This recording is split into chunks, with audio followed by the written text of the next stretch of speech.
राजस्थान के पूर्व मुख्यमंत्री बरकतुल्ला खान की जयंती पर प्रदेश कांग्रेस मुख्यालय में पुष्पांजलि कार्यक्रम आयोजित हुआ। इस दौरान पीसीसी अध्यक्ष गोविंद सिंह डोटासरा ने मीडिया से बात करते हुए बजरलाल सरकार पर जमकर हमला बोला।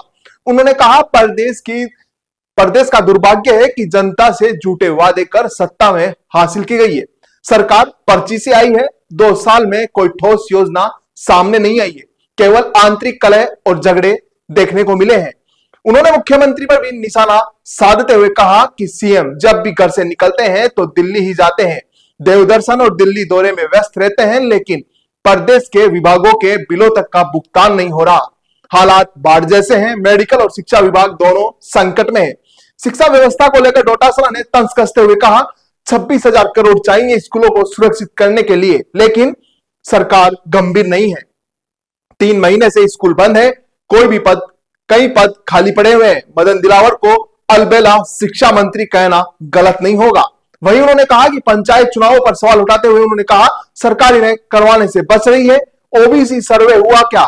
जनता को भ्रमित करने का काम हो रहा है। डोटासरा ने केंद्रीय गृह मंत्री अमित शाह पर भी टिप्पणी की। उन्होंने उपराष्ट्रपति जगदीप धनखड़ को लेकर कहा, उन्हें आजाद करो, पहरे से बाहर निकालो। इस दौरान उन्होंने और क्या कुछ कहा, सुनिए। हमारे प्रदेश का दुर्भाग्य है कि जनता को भ्रमित करके, झूठे वादे करके, झूठे खोखले नारे लगा करके, बरगला करके, हिंदू मुस्लिम करके, देश के प्रधानमंत्री जी से, अमित शाह जी से सबसे झूठ बुलवा करके सत्ता हासिल कर ली। जिन्होंने सबसे ज़्यादा भ्रमित करने का काम किया, उनमें से कुछ लोग तो घर ही बैठ गए, कुछ लोगों को कुछ मिला नहीं, लेकिन पर्चियों से हमारे यहाँ पर सत्ता कायम हो गई। और वो सत्ता 2 साल के अंदर, लगभग 2 साल होने लग गए हैं, कोई योजना नहीं, कोई काम नहीं, कोई बजट नहीं, कोई विजन नहीं, केवल आपसी झगड़े लड़ाई, और झगड़े लड़ाई करने के बाद में आपसी सुलह और दिल्ली दरबार में जगह जगह पे हाजिरी दे करके अपनी कुर्सी बचाने का खेल इस राजस्थान में खेला जा रहा है। ये हमारा सबका दुर्भाग्य है। मुख्यमंत्री जी जब भी अपने रेजिडेंस से बाहर निकलते हैं तो वो या तो दिल्ली जाते हैं या अपनी आस्था के हिसाब से देवदर्शन यात्रा पे जाते हैं। हमें नए देवदर्शन यात्रा से तकलीफ है, न हमें दिल्ली जाने से है, लेकिन दिल्ली जाके ला क्या रहे हैं, ये बात सवाल राजस्थान की जनता पूछना चाहती है। आज कर्मचारियों को देने के लिए उनके पास में तनख्वाह के लिए पैसे नहीं हैं। जो हमारे समय में, कांग्रेस के समय में जो योजनाएं थी, जो टेंडर हुए थे, जो वर्क ऑर्डर होकर के काम पूरे हो गए, उनका पेमेंट नहीं हो रहा है। किसी भी डिपार्टमेंट का पेमेंट अभी नहीं हो रहा है। मेडिकल के बिलों का भुगतान भी कर्मचारियों का, जो जिससे तनख्वाह से काटा जाता है, वो काम नहीं हो रहा है। अतिवृष्टि, बाढ़ के हालात हैं पूरे प्रदेश में। 10-12 जिलों के अंदर मुख्यमंत्री जी कहीं नहीं, केवल एक दिन रील बनाने के लिए सांगानेर अपने विधानसभा क्षेत्र में निकले थे और वहीं उनका विरोध चालू हो गया। और पता नहीं किस तरीके के पोस्टर लग गए, जो हमारे सबके लिए शर्म की बात है कि एक मुख्यमंत्री के लिए अपने विधानसभा में 1.5 साल में ही इस तरीके के पोस्टर लग करके उनका विरोध चालू हो जाए। इनका मैनेजमेंट पे हमें हंसी आती है, तकलीफ भी होती है, दुख भी होता है कि कैसे लोग हैं ये।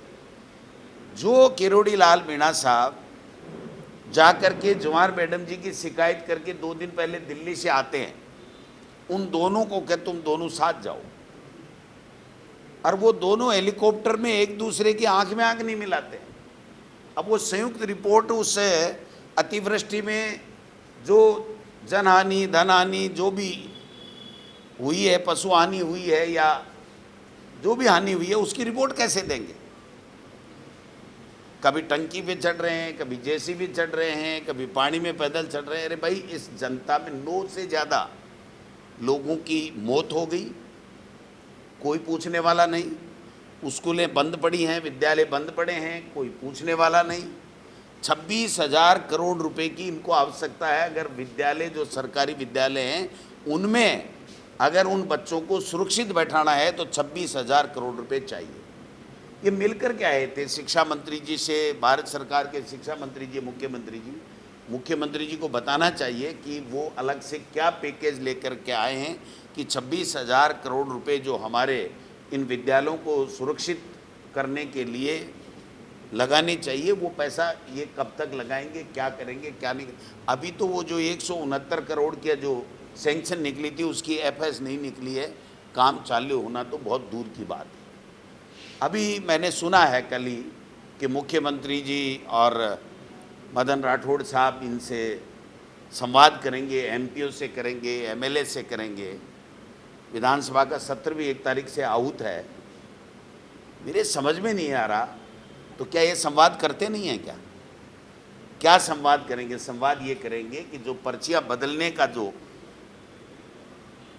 शीघ्रता के साथ में खेला होने वाला है उसको वापस कैसे डैमेज कंट्रोल करें, इस दिशा में ये लोग बाग काम कर रहे हैं। वरना उनको बताना चाहिए, उनको खुले रूप से मुख्यमंत्री जी को सारी पॉलिटिकल पार्टियों को बुला के पूछना चाहिए अतिवृष्टि में आपके यहाँ क्या तकलीफ है, क्या हमें सरकार को करना चाहिए, आपका क्या सुझाव है।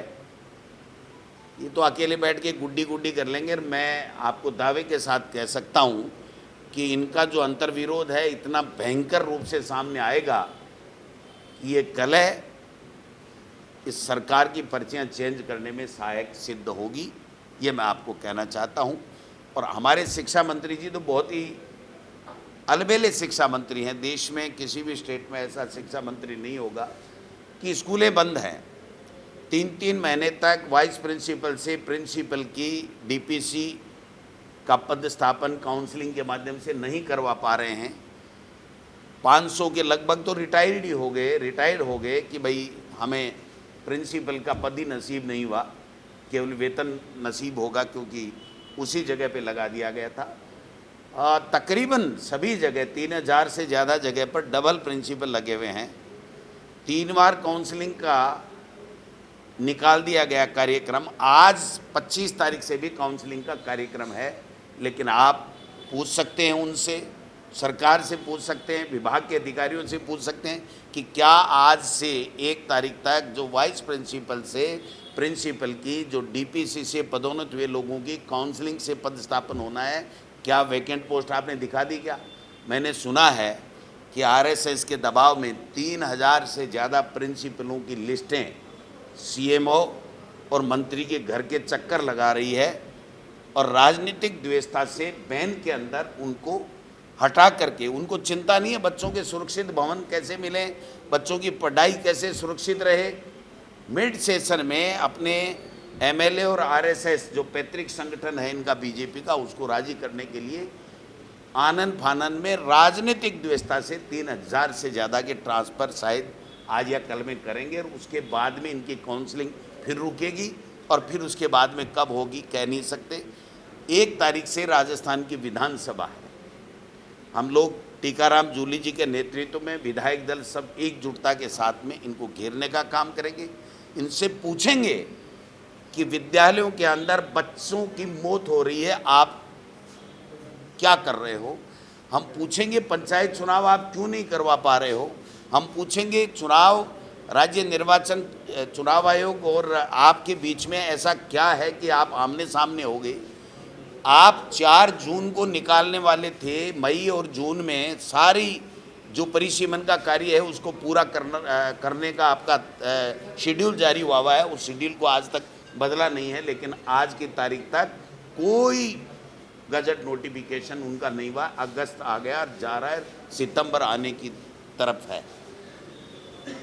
जो 3 महीने का समय दे करके जो ओबीसी की सर्वे की जो दिया था जिम्मा मदन लाल जी को और एक आयोग बना करके, मैं पूछना चाहता हूँ वो 3 महीने तो पूरे हो गए, क्या दे दिया क्या?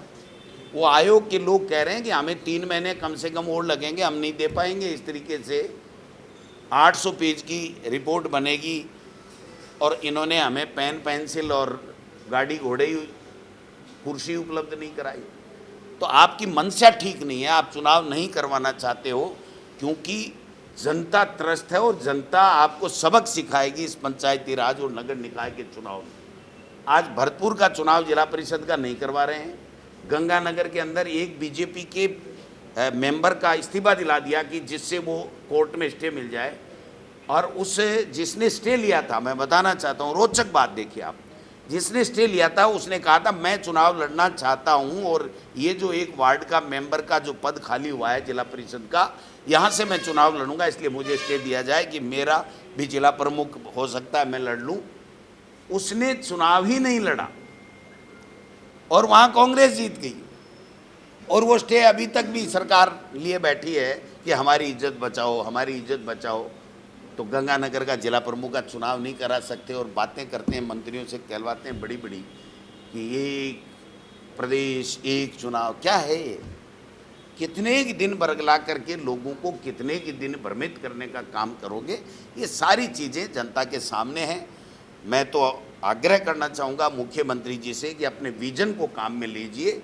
ये जो चाटुकार चारों तरफ घूम करके आपको गुमराह कर रहे हैं ना कि आप तो बन गए और आपको कोई नहीं हटा सकता, मैं समझता हूँ कि हटाए नहीं हटाए ये हमारा काम नहीं है, जनता भी नहीं कर सकती, ये भारतीय जनता पार्टी का काम है। इनको रखें, किसी को रखें, लेकिन काम करना पड़ेगा। ये जनता ने मैंडेट दिया है, आपके वादों के ऊपर, आपके भाषण के ऊपर, आपके संकल्प पत्र के ऊपर विश्वास करके उसकी दिशा में आप लोग क्या काम कर रहे हो, ये बात कम से कम जनता को बतानी चाहिए, जिससे सच्चाई का पता लगे।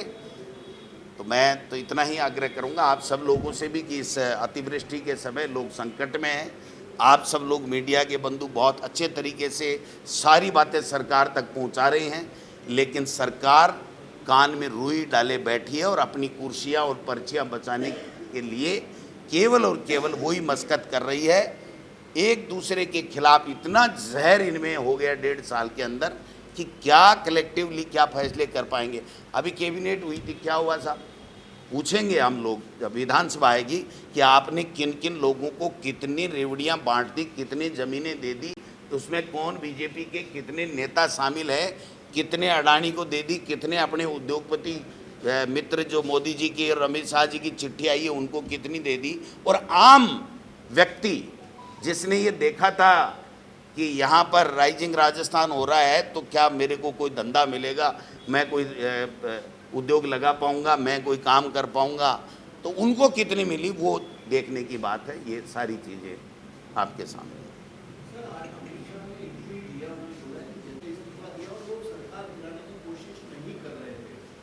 उनको तो इतना ही कह दो कि उनको आज़ाद कर दो, और फिर वो जो कहेंगे फिर देख लेंगे।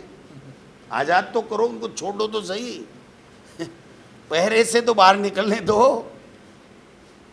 वो कब मिलने गए थे जो बीमार है, नहीं बीमार हैं, उनके पथरी की बीमारी है, उनके कोई गुर्दे की बीमारी है, उनके कोई किडनी की बीमारी, क्या बीमारी है, वो कब गए थे?